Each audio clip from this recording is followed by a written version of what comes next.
I'm going to bring on one of the more unique guests that I've ever had. He's a former teammate of mine, a walk-on defensive end, a Nebraska boy at heart, former Husker. He's also flown F-16s within the Air Force for 11 years. He did the flyover, as I mentioned, the 20-year anniversary of the 2001 September 11th game. He did it on September 11th, 2021 flyover of Memorial Stadium. His brother just did it a couple of weeks ago before leading into the Illinois game as well. He has been deployed to all sorts of places. All right, South Korea, Afghanistan, Poland as well. Lots of different places, lots of unique insights, flown F-16s. Mr. Tony Sullivan, how you doing, my friend? Hey, Adam, I'm great. Thanks for having me on the show. Dude, I appreciate you joining me. All right, dude, so I got like so many questions to ask you, but let's start with, when you're up there in an F-16, what is it like? Like, what's it like going that fast, controlling something that is that powerful and frankly just that cool? Like, what is that experience like, and what's the training process to learn how to fly something like that as well? Well, it's an amazing experience. So like you said, it's powerful. You have all these capabilities at your fingertip. The thing is fly-by-wire, so it kind of flies like a video game, except it can shoot real missiles and drop real bombs and shoot real bullets. So when you're no big deal.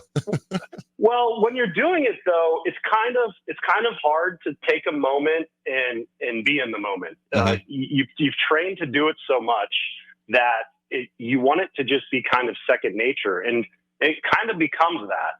But every now and then you get a couple seconds to just stop and appreciate that you're flying a supersonic jet fighter. And those moments are really cool. You just kind of look around. You might be at like 40,000 feet going Mach whatever, and you just go, this is pretty cool. So what is the training process for that? Like how long is the training process for some? Are we watching Top Gun here? Is Top Gun a bunch of like full of a bunch of crap? No. Is it realistic? No, it's not. It's not like Top Gun. Now the Air Force does have a fighter weapons school, which is like Top Gun, but that's later on. At the beginning, it's like you're a freshman on the football team. It's like, you don't know anything. We're going to make you into what you need to be. So it's a year-long pilot training program just to become a pilot in the Air Force. And then to fly the F-16, you go and do 9 months of learning to fly the F-16. And in between those two programs is Introduction to Fighter Fundamentals, where you fly the supersonic jet trainer to kind of get you up to speed on flying fighter style tactics.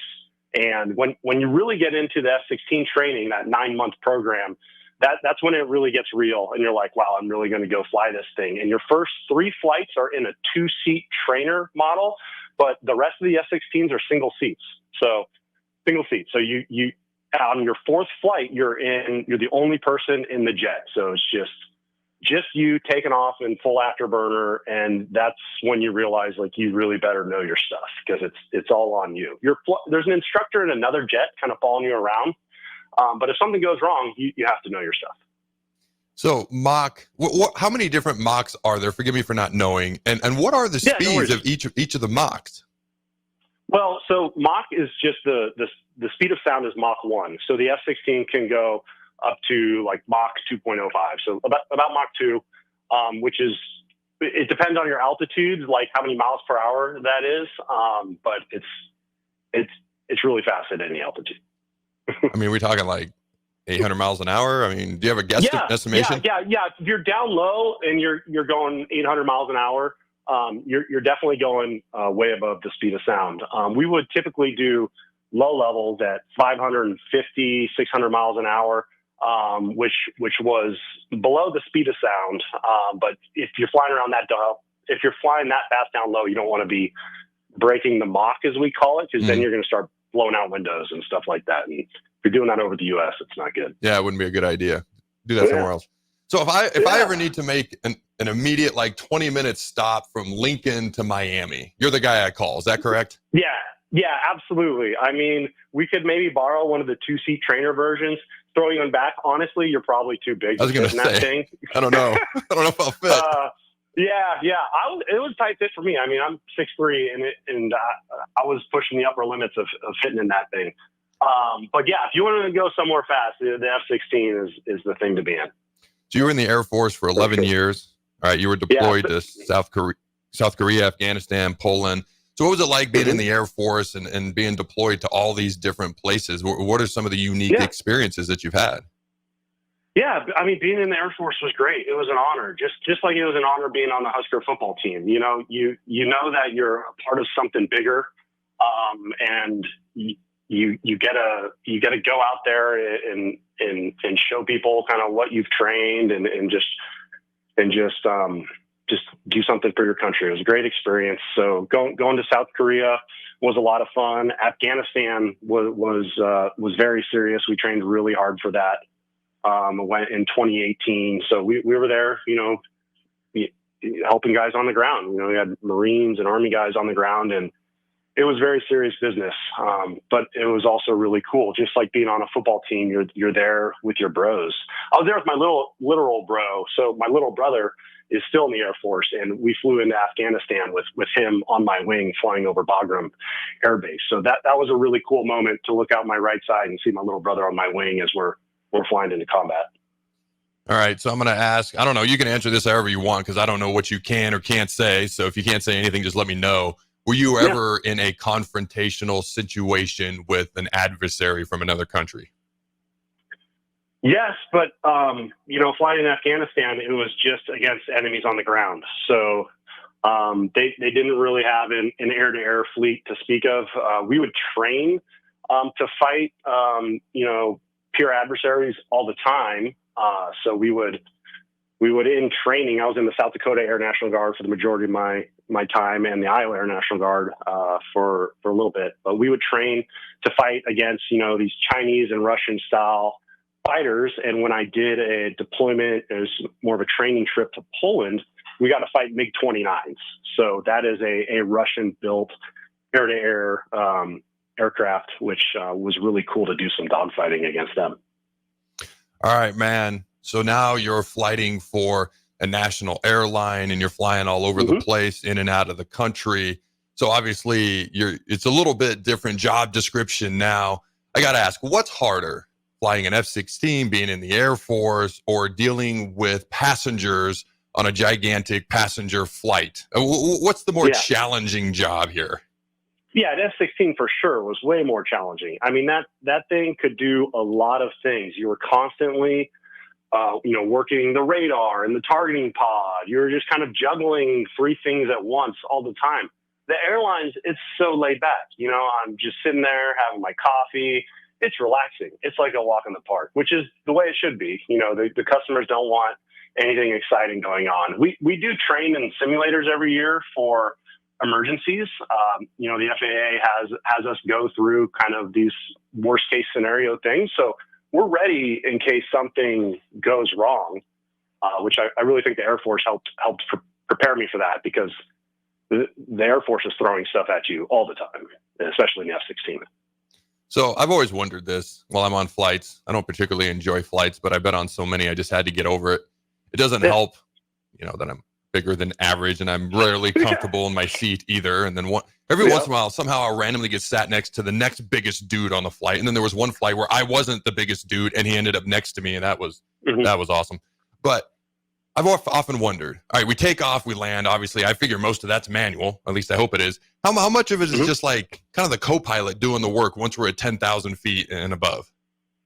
Yeah, 10,000 feet. I'm sorry, not co-pilot, autopilot. Sorry. Yeah, 10,000 feet and above is typically autopilot. So guys can hand fly it above there, but typically we'll hand fly the takeoffs and landings. But, you know, my flights I'm doing to Europe are 9, 10, 11 hours, and you don't want to be hand flying that the whole time. So above 10,000 feet, we typically have it on autopilot for most of the time. And then we're just monitoring systems and doing communications. So you really want to have the autopilot on to kind of lessen the workload, especially if it's going to be 10, 11-hour flight. All right, there are some people that amaze me.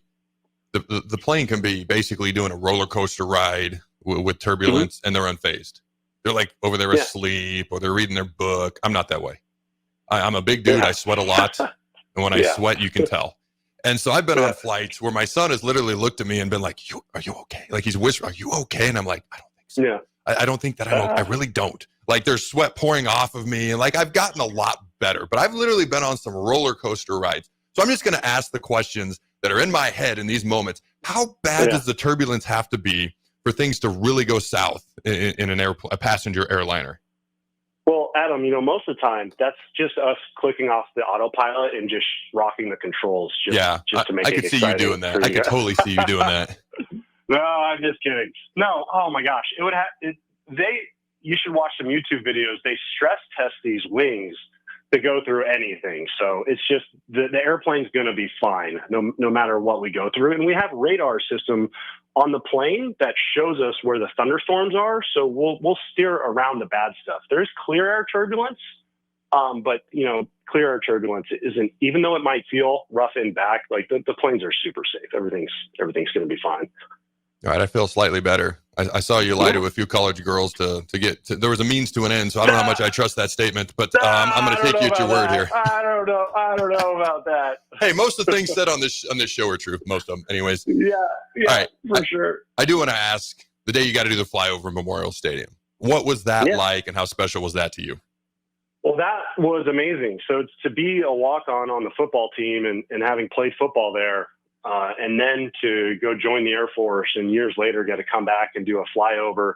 And it was on the 20th anniversary of 9/11 nonetheless. So it was just a surreal experience to get a fly over that stadium, see it full of people, the sea of red, and just get to come down on the field and get introduced in front of everybody. That was a dream come true and really cool. Something I'll always remember. So that was an awesome experience. I believe I'm correct when I say this, but correct me if I'm wrong. You were on the team 03 to 07, is that correct? Yep. Okay, so you were a year younger than me. I was 02 to 06. I redshirted in 02. Do you have any, unique memories, something that sticks out to you, a funny story from during your time on the team that kind of sticks out to you? You'd be cool with sharing with the fine folks at home. Well, I just remember my first impressions when I walked on to the team, and maybe this will help paint it in people's minds what it's like being on the football team. Do you ever play Super Mario Brothers when you were little, and there was the one level where it was like the big world and everything was gigantic? Yep. That's what it felt like walking onto the team. I was like, everyone is like 3 sizes too big. Everyone is just gigantic over here. Because I came from small town in Wahoo, Nebraska, and we were good. I mean, we won state championship my senior year, but man, it was a whole nother level being in Nebraska. So that's just what I remember that stuck out the most. And then I know you mentioned we'd go like tubing on a lake nearby. And this lake was kind of notoriously shallow, but it just kind of needed to be dredged. You could still swim around in it. And I remember you fell off the tube and you were just walking around the lake like your waist was at the water line where everyone else was swimming. And I was like, man, so I think you were one of those gigantic people. So here's the funny story about that day. So that was actually my first time ever tubing. I don't know if you knew that. Nice. I'd never been tubing. Yeah, never been tubing growing up. There was the Columbia River ran right by where I lived. I don't know if a river is the best place to tube. Lake's probably a little bit better, but I'd never been tubing. Yeah. So my first experience was tubing with you, and I'm pretty sure you definitely were trying to flip me off every chance you got. I mean, off the tube, not the middle finger flip off. You took me for a few rides that were I felt like I was in an F-16, but I think I also swallowed a little bit more lake water than I anticipated because I come back to the training center and I'm going to eat and I'm going to go lift after we're done. And I'm sitting there and I can't eat. And I'm like, what is going on? Like my stomach is just like bloated. And all of a sudden, I got to go to the bathroom. And let's just say I cleaned up the insides of my body after that. I think I inhaled or drank, way more lake water than I had anticipated. So anyways, that was my first tubing experience, thanks to Tony Sullivan there. But Tony was a great teammate. We were on the team together for 4 years. He was a defensive end. Obviously, I was too. So Tony and I spent a lot of time together. And it was good to catch up with you, man. Yeah, absolutely. And I just want to say, like, you were a great example on the team of what it meant to be a Husker football player, and you're a great leader. So I really enjoyed playing with you, man. So great catching up. I appreciate it. And we always try to bring on highly intelligent guests on this show, Jake, per example, Tony. So, all right, man, I appreciate you taking surprised I made the cut then. Yeah, absolutely. I appreciate you taking the time.